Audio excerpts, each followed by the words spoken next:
بەڕێز جەنەڕاڵ کێڤن لیهی فەرماندەی هێزەکانی هاوپەیمانانی نێودەوڵەتی لە عێراق و سووریا. ئامادەبوانی بەڕێز، ڕۆژتان باش. هەموو لایەکتان زۆر بەخێر بێن بۆ ڕێوڕەسمی دەست بەکاربوونی هەردوو فەرقەی 3 و 4 پیادەی وەزارەتی کاروباری پێشمەرگە.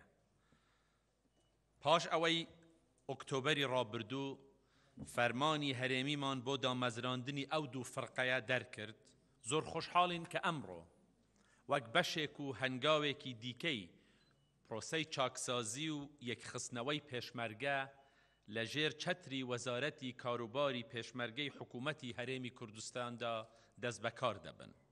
ئەمڕۆ بە دەست بەکاربوونی ئەو دوو فەرقەیە ئێمە شاهدی هەنگاوێکی نوێ و پڕبایەخین لەم کاروانەدا کە چەندین ساڵە بەردەوامە.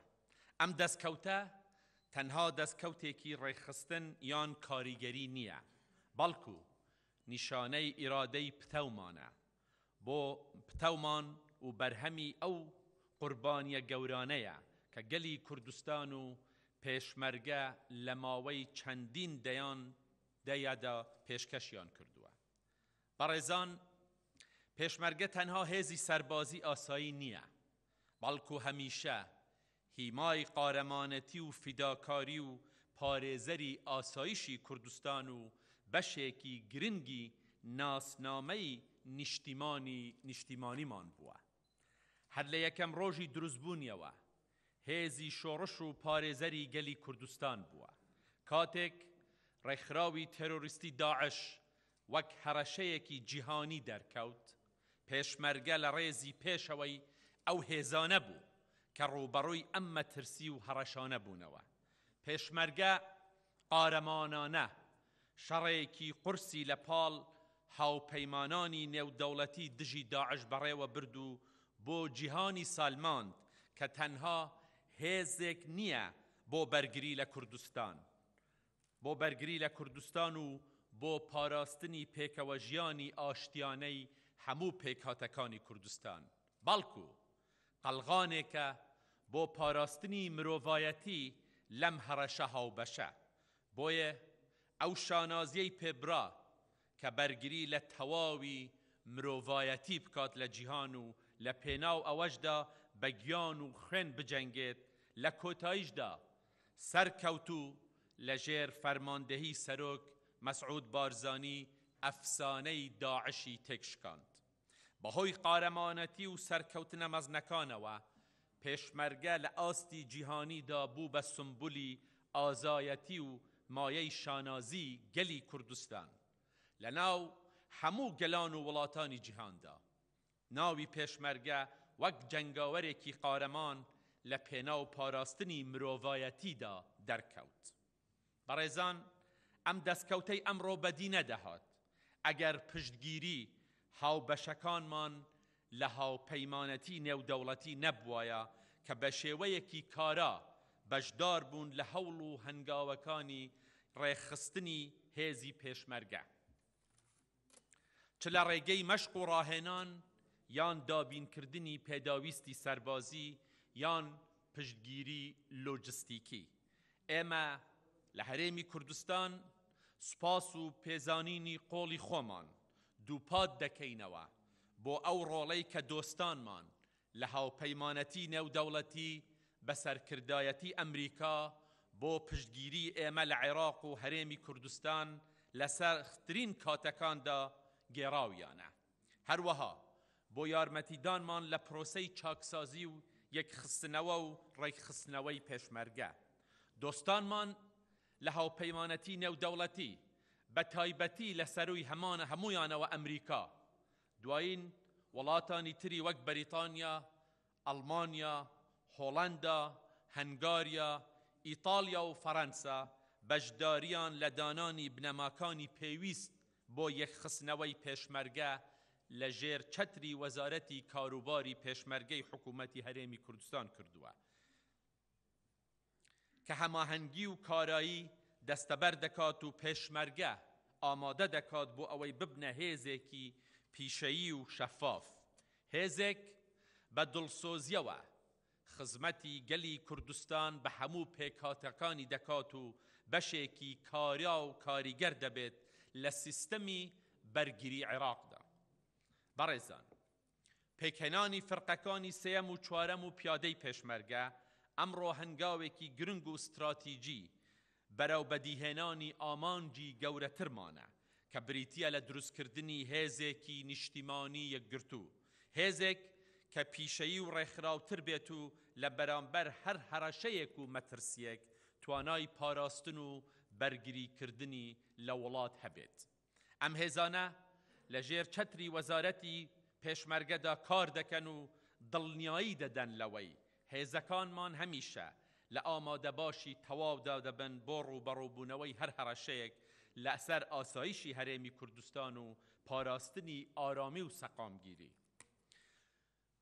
ڕاستە پشتگیری دۆستانمان زۆر پێویست و گرنگە، بەڵام ئێمە باش دەزانین کە لە کۆتاییدا سەرکەوتنی ڕاستەقینەی ئەم پرۆسەیە پشت بە ئیرادەی ناوخۆییمان دەبەستێت.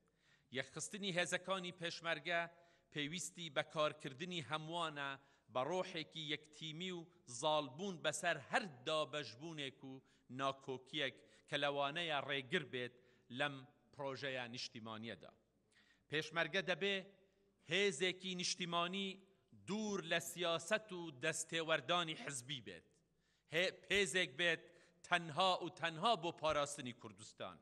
بۆ ئەم مەبەستە داوا لە پارتی دیموکراتی کوردستان و یەکێتی نیشتیمانی کوردستان دەکەم ئەو پەڕی هاوکاری بنوێنن و یارمەتی بدەن بۆ سەرخستنی پرۆسەی چاکسازی و یەکخستنی پێشمەرگە.